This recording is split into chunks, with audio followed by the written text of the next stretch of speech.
sure we're cool here. Oops. We on? All right. Yeah, now we're fine. Right. I hope you're watching. Yeah. I called a lot of people, so hopefully. Did you? All righty. All right, so all of Tim's friends can call in, ask him a question. All right. God All right. help us. So anyway, I think I'll just kick it off. Kick it off. This was a discombobulated beginning. Actually, let's be clear. I think everybody who's watching sort of says, "Oh yeah, Tim Toomey. He's city councilor. Tim Toomey is also state representative. Tim Toomey, right? Just in case we should be clear about that. Actually, I was just sort of contemplating about this before, this afternoon. Said that with the exit of several of the city councilors in the most recent election, you're now the senior member, so, and you don't have to make a joke with Ken Reeves about who's the senior member in terms of age and like the service. But it's actually not just a matter of being like 3 minutes ahead anymore. It's like it didn't even occur to me that when Marjorie left and Henrietta left and Ken left, it's like you're the guy from the last millennium now. Yeah, I'm trying to think when Denise came on. Yeah, I think she was. Didn't she come on the same year as David Ma? David Ma the first time. So I think that was 2001, I believe. So that's yeah. So it's like a big gap. So you are now the institutional memory. And for those of you, I'm sorry, for those of you who didn't get the inside joke, they used to Councillor Toomey Tim used to have arguments with Ken Reeves because. The way that it works is they were both elected the same term. 1989. 1989. And so how do you determine who is the oldest serving? And because they both came in at the same time, Reeves, R, came in before T. Toomey. And so that's... he's older. That's the key. Whoever's older, too. It is it really? It is the age. Oh. And who was older? I didn't know that. Not me. So it's both? Right. Yeah, age and... So if we're both in the same time, yeah. Oh, right. well, see. We have a whole system of tiebreakers here, right? It's like March And now Madness. there's no excuse anymore. You are it. I'm it from now. And we're very happy. Yeah. Now, there's a lot of current things to talk about, but I want to just sort of briefly sort of touch up on a few things because I was thinking about it, because I've actually been coming up to City Hall from around the same time when you arrived there. And there's sort of you could almost break the timeline into some little periods where things were somewhat different. There was I guess it would have been for you the first 4 years. Was it 90 to 93? It was sort of the 5 CCA dominated councilor, right. And and then that sort of. Those were the best years for you, right? Well, actually, maybe I should. They were different. Let's put it that way. Now, help me out here. But my recollection of that was that.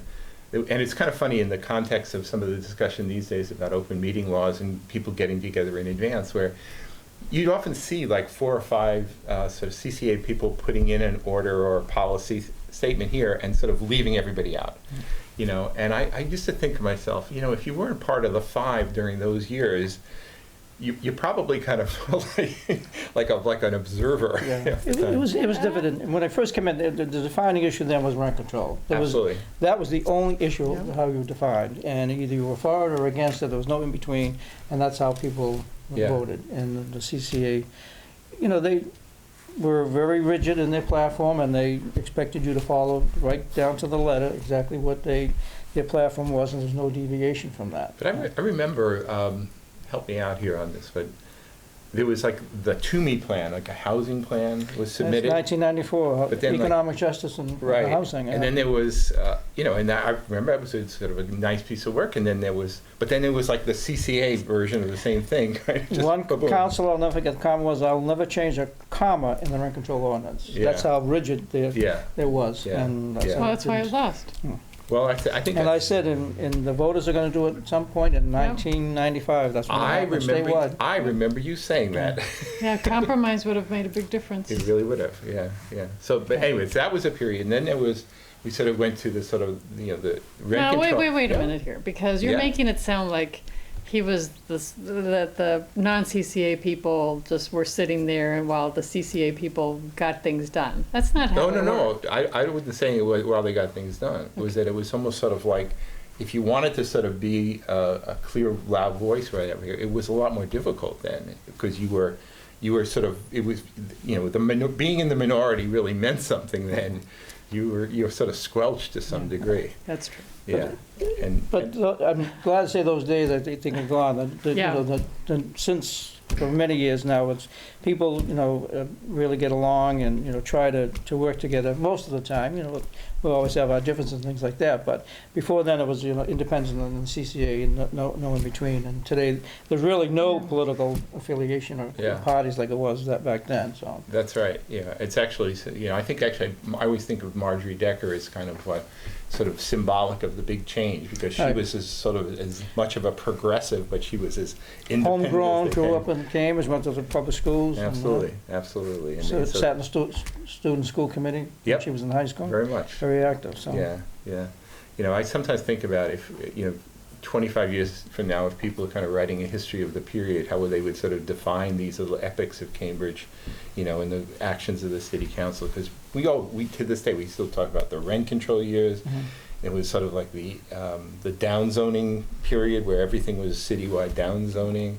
I think the problem in 25 years, a lot of the people who are living here or been brought up are no longer be here, and they can no longer afford to live here. And I think one of the big challenges that was facing us is how do we keep that middle class, working class families in the city? And that's becoming more and more difficult. So I think, I've heard the figures of like maybe 60, 70% have been here 5 years or less in the city. So, how long, people here, the transient for a while and things. But I think the big challenge really is how do we keep those families that have been here for generations in the city of Cambridge? And that's very difficult. Is there something the city council can do about that? Well, with the zoning, inclusionary zoning. Inclusionary zoning now, it's either 15%. So explain what that means. Inclusionary zoning, 10 units or more of new housing, 15% has to be affordable. Okay. And if it goes above a certain figure, 20% has to be affordable. Those units mostly are studios or one bedroom, so you cannot raise a family, and that's the problem. So even if you have a couple gets a one bedroom when they have one or two children, then they have to move out, and usually have to move out of the city. So that's the challenge. So by changing the inclusionary zoning to require 2 or 3 bedroom units in those as affordable, hopefully can make a difference. That's smart. I heard the percentage, there's been some proposals from last year about changing the percentages for the inclusionary zoning.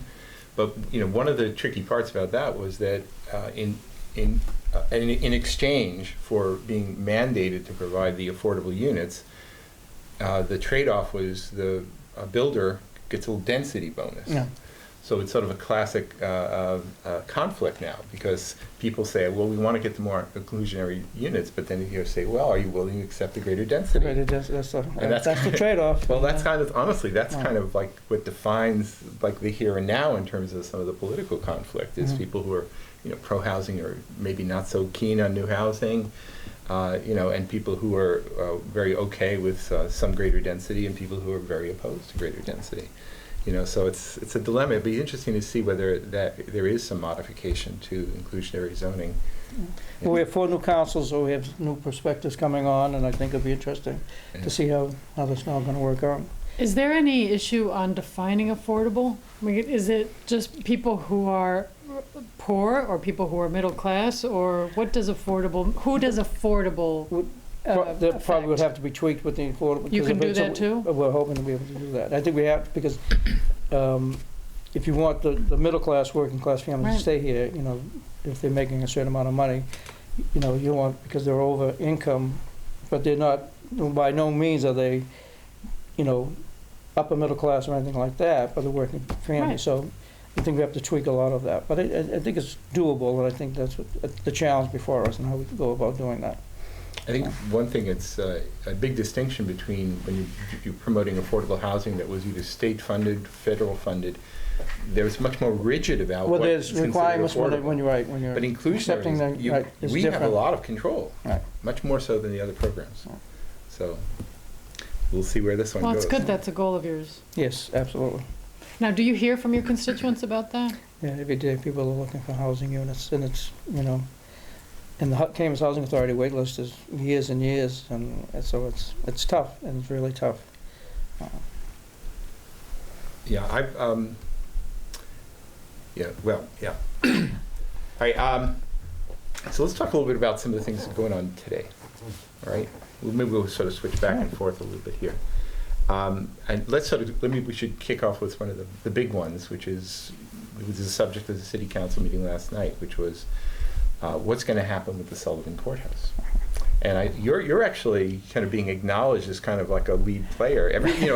Several people are kind of trying to sort of get in on this here, but you're the guy. You're the East Cambridge guy, Mm-hmm. and It's a difficult issue. There's no question about it. The courthouse has been there for 40-plus years, probably 50 years now. It came in 1972, so. right. And as we know, it's a sick building. The state pulled out the court system. The prisons are the only ones there left. They're going to be out hopefully by the end of before June. And the building was put up as surplus property. The state put it out to bid. There were about 7 developers bid on it. One was selected, and they went through a community process. And a lot of people feel that what they're proposing is not beneficial to the neighborhood. It's a 22-story building in the middle of a residential neighborhood. Yeah. I mean, most people would love to see it imploded and taken down, but the reality of that happening is That's pretty low. It's pretty low. What happened at the council meeting? Well, we had a council order to ask the planning board to, because the city has to sign off on the parking spaces. We were going to have at least 450 spots at the First Street Garage that the city owns to make this project somewhat viable. So we've asked the planning board to look at this very carefully, weigh all the options with this before they make a decision. The developer has asked for continuance. I've put together our first meetings are tomorrow with different groups, the East Cambridge Planning Team, the Neighborhood Association of East Cambridge, some abutters, the developer, trying to bring them all together. I've asked DCAM and the governor's office to participate. Unfortunately, the governor's office and DCAM, who owns the property, has felt that it's inappropriate for them to be involved at this point. Why is that? It's too early? It's They, too late? I think they're looking at December 31st, and they want to be out of here. And good luck to the city of Cambridge with That's this piece really of good property. leadership. Well, when the Unfortunately, when the DCAM people actually presented at city council, what was that, a it year was ago? over a year ago. Yeah, I mean, just speaking from my own personal perspective on it, they seemed like they're sort of disinterested. They seemed as though they were, this is my job, we're just here to do the disposition of the property and to derive the best financial package for But the is that city. their role? Are they supposed to be that way? It's, Might be. right, Maybe they're supposed to be that way. But it's the way how you interact with the community Oh. to explain that and interact with them. And I think they've just been sort of distant and not, I've asked them to come, because there's a lot of new people that moved into the neighborhood that were part of this before, now are involved in it. So I think it's important for everyone just to come to the table once and talk and And so to hear people each other, hear too. each other, just have a dialogue, and I think that's what we're trying to accomplish. And I think it's, that's their job, to be part of the community and listen to the residents. So I'm hoping that DCAM will come to one of our meetings. And did it pass? Yes, The city it passed, council? yeah, So everyone's 9-0. happy with that, and if there's consensus and, or, Well, there's consensus in trying to come up with a solution for Yeah. everybody, that Yeah. everybody, benefits. Good. Some people would like to see some floors taken off. Oh, no, I Some want understand that. half taken off, and some want it all taken off, the whole building taken down. So we're trying to come up with something that's gonna be somewhat acceptable to a lot of everybody. changes in East Cambridge. Extreme lot of change. A Well, lot. Kendall Square, I mean, Kendall when you go Square. down to Kendall Square, I mean, it's just absolutely booming. I mean, it's just incredible.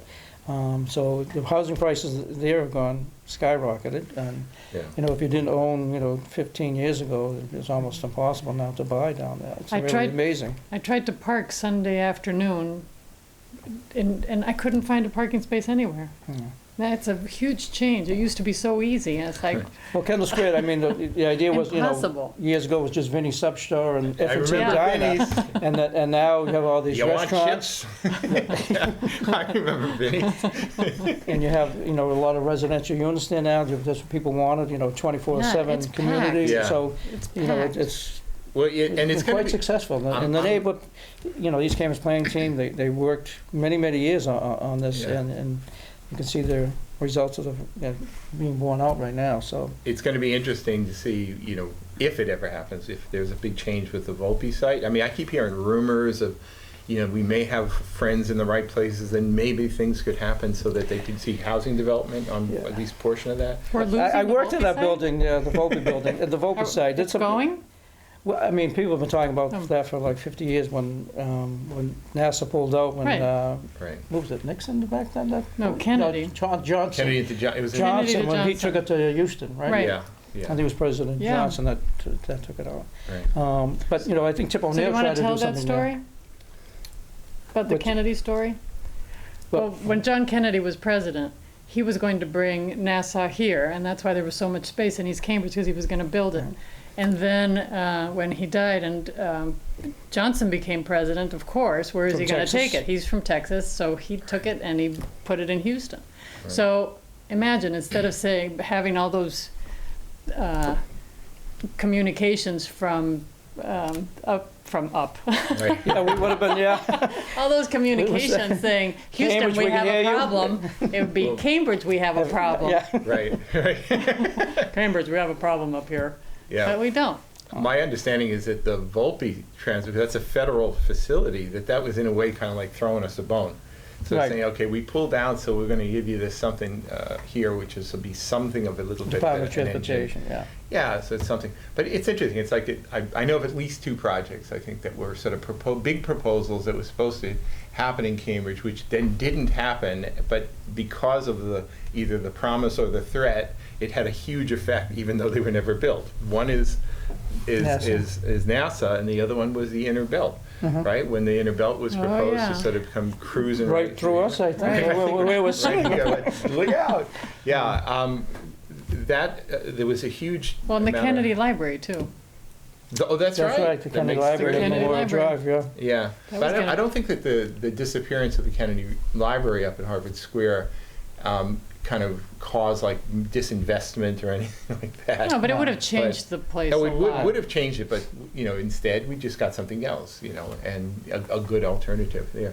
But the cancellation, the threat of the inner belt would cause a lot of disinvestment. Central Square suffered for decades as a kind of an aftermath of that. It's now we're doing pretty well, I think, but it's interesting.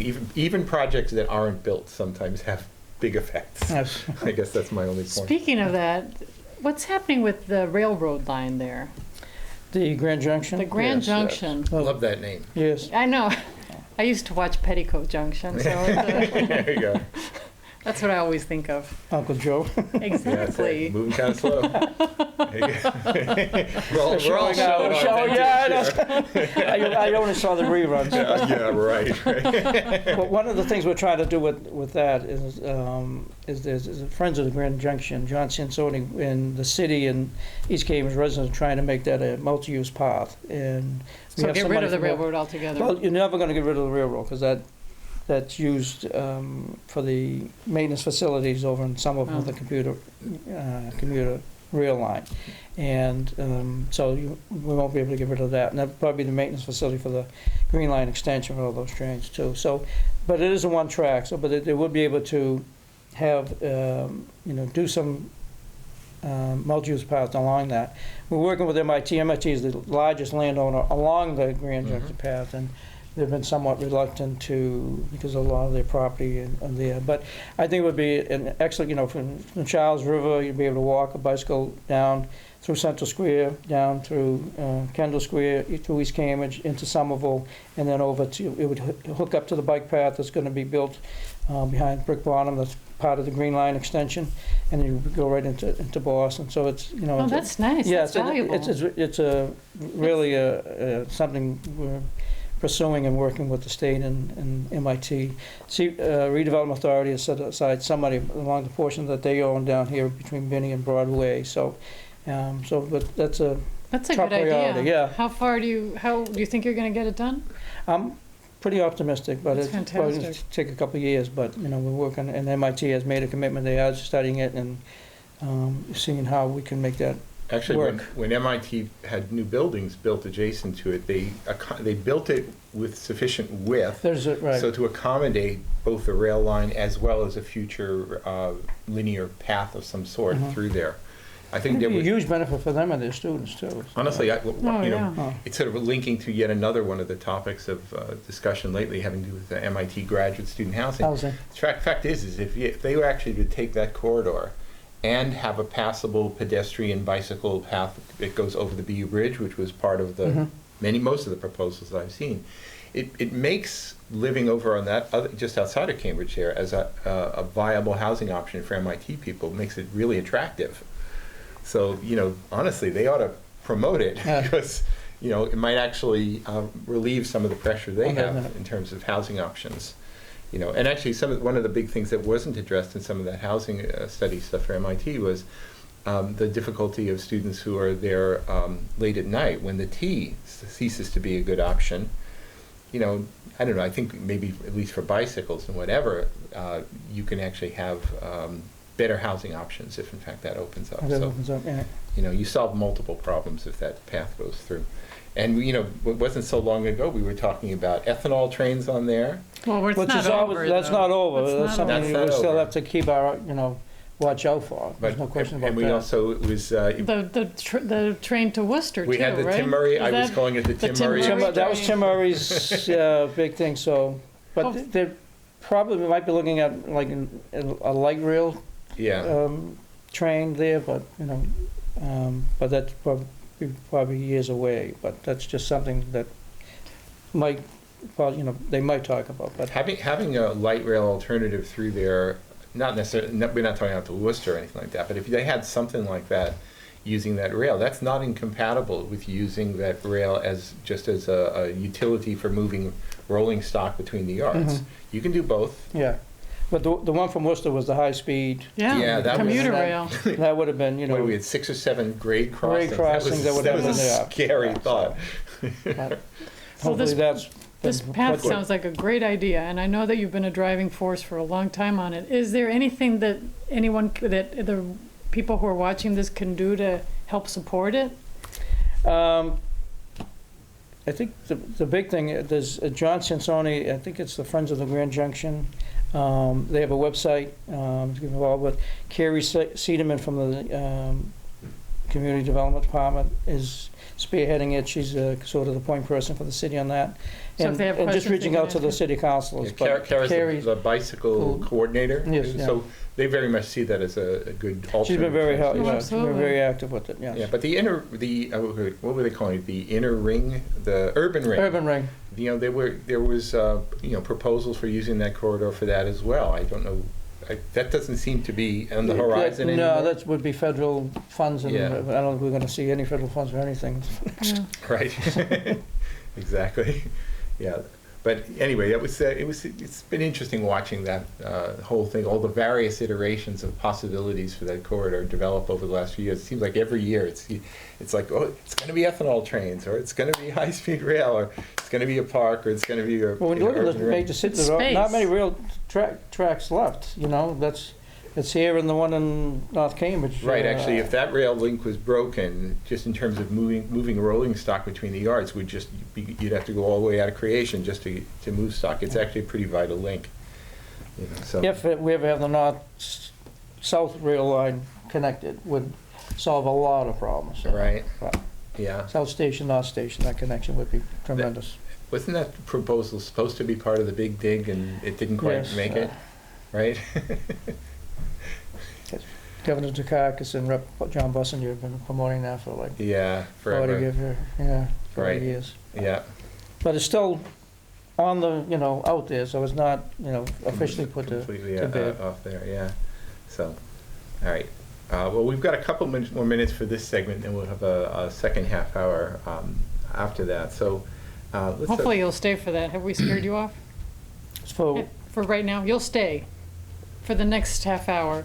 another half hour? Yeah. If you wanted me to? Yes. Yeah. We Oh, didn't it's an warn hour? him. Oh, huh? Yeah.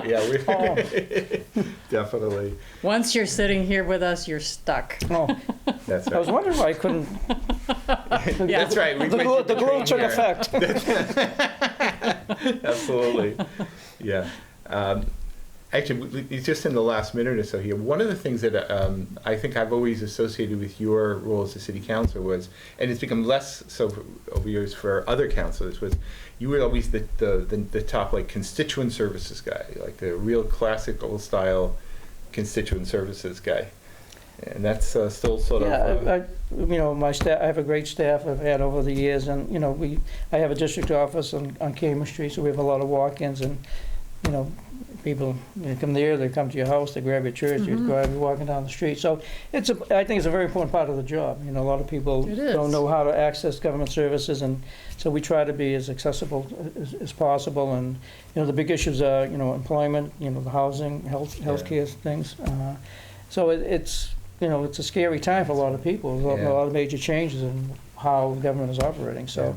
Well, on that now, we should sort of wind this down. We're down to our last 12 seconds. That was quick. Wow. Oh, we'll be Yeah, back so soon. we'll be back in 3 minutes, so don't go away. Go get yourself a sandwich. This is Cambridge Inside Out. and Out.